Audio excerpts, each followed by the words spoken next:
What's happening, everyone, and welcome back to TV Box Top, where I feature the best in Android boxes, mini PCs and accessories. Today I have another live TV and video on demand model from MagaBox, and this one is called the MagaBox MG4 Max. So most of you already know what to expect from a live TV and video on demand model. So what we are looking for is what new they have added to their lineup.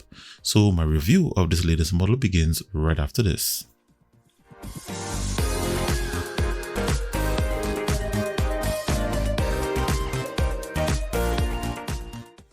So welcome back, and what we have here is your standard Android box contents, and these include the box itself, and this is the new MG4 Max model. They have included a Bluetooth voice remote, one HDMI cable, a 5V 2A DC power adapter, and a user manual. This model has an all metal design with polished chrome edges and the MagaBox branding at the top. 4 connecting peripherals at the back has one HDMI port, one Ethernet LAN, one optical audio, one IR extender, one AV port, its DC input socket, and a pair of external antennas. At the side has 2 USB 2.0 ports, a reset button, and a micro SD card slot. At the front you have its LED display, and to its base has 4 anti-skid rubber feet and no ventilation holes. So the boot up process includes a very nice MagaBox animation, then you're taken directly to its launcher. But before I get to the launcher, please note that the included remote is a Bluetooth remote that works in infrared if you don't pair it to the box, so it can work both ways. However, there are tutorials in the App Store on how to pair the remote. To do this, press and hold the left and right arrow keys on the direction pad until the white power button starts blinking. Then, while it blinks, use the infrared function on the remote to navigate to the Bluetooth menu and search for the remote's Bluetooth signal. Press the OK button and pair to it. Once it's connected, the Bluetooth function takes over by overriding its IR function. Once it's successfully connected, you can use the voice commands button with Google Assistant. However, the cursor feature on the remote is not a gyro Atmos feature. So when I look at this launcher, the first thing that stands out to me is how clean and high resolution it is. It's fast and it responds very quickly to the Bluetooth remote. You also have the option of using an Air Mouse, mini touchpad keyboard, or a simple PC mouse to navigate with a mouse cursor. It features a horizontal scrolling panel for all apps installed, another for its shortcuts bar, and a button panel consisting of its setting shortcut, device info, file browser, a section where you can uninstall apps, and a one-click memory cleanup function. This launcher does not feature a navigation bar or a status bar. Due to the lack of information in the user manual, they included a video tutorial section that shows you how to pair the remote and how to use all of the features of the box.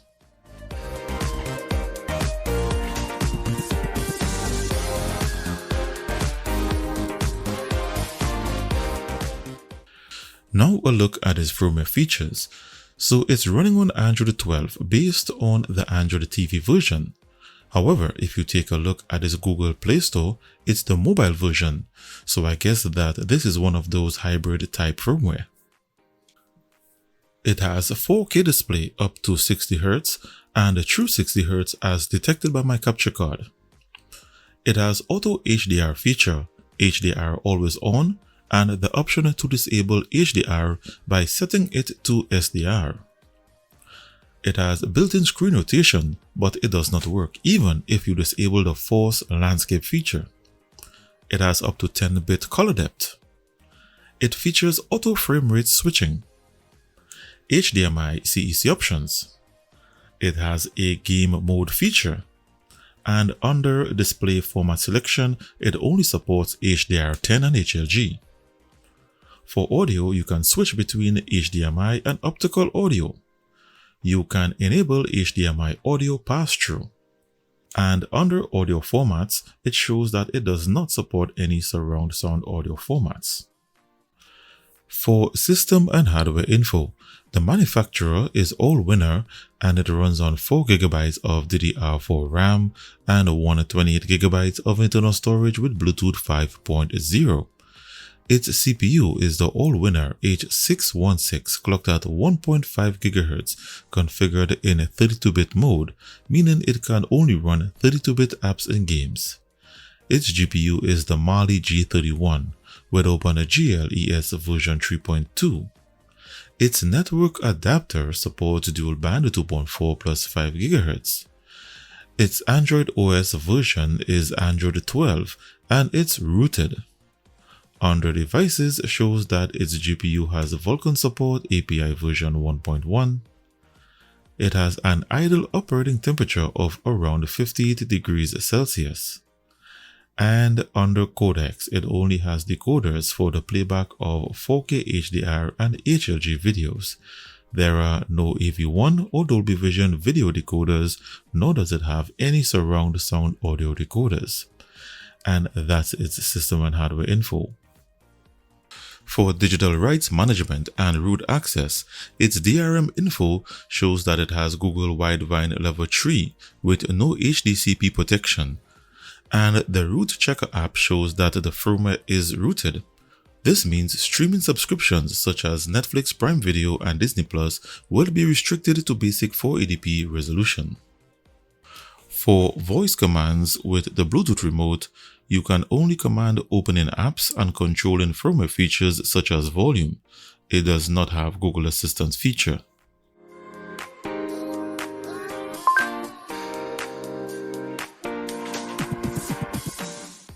For watching YouTube videos, it plays up to 1440p at 60Hz. If you attempt to play a 4K 2160p video, the screen goes blank and automatically reverts to 1080p. For mobile screen mirroring, it comes with a Miracast receiver app that uses the official Miracast protocol, and with it you can cast your Android mobile phone in HD quality.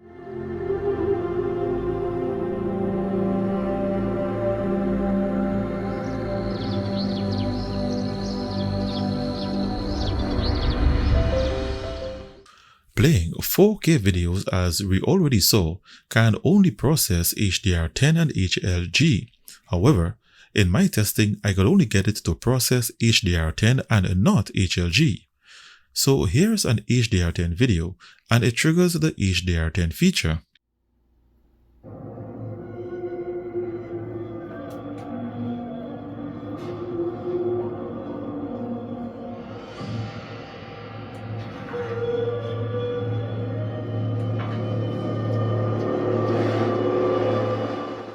This is an HLG video, but it only triggers HDR10.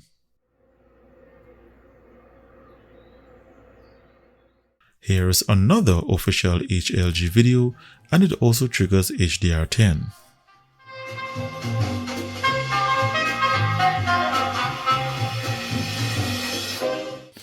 For surround audio, under its codecs listing, there are no surround sound audio decoders.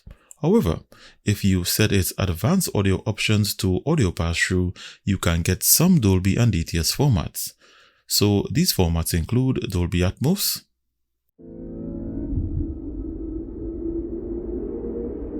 This is Dolby Atmos, the world's first object-based cinematic audio. With power. You can get Dolby Digital Plus, Captures the full extent. Do you want to know my secret? Of nature's fury. and for DTS audio, you can only get DTS Virtual X. You don't get DTS HD Master Audio, DTS X, or Dolby True HD.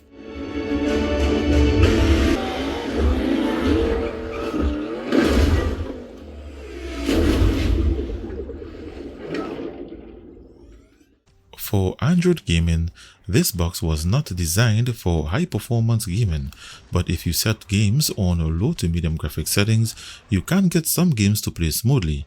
You do, however, have to monitor its heat levels. Son of a bitch!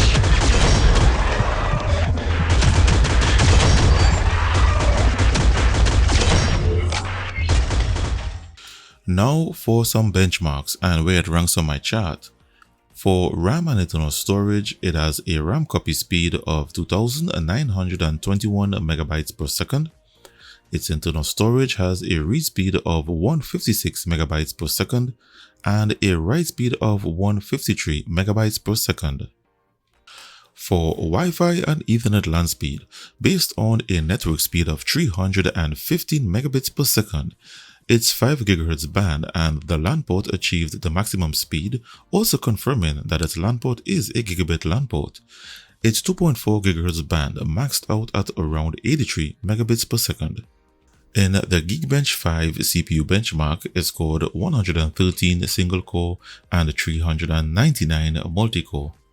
In the 3DMark Wide Live test, it scored 125 with an average FPS of 0.75.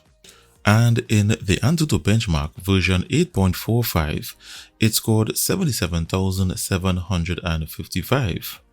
I had to run version 8 because version 9 and 10 failed to complete.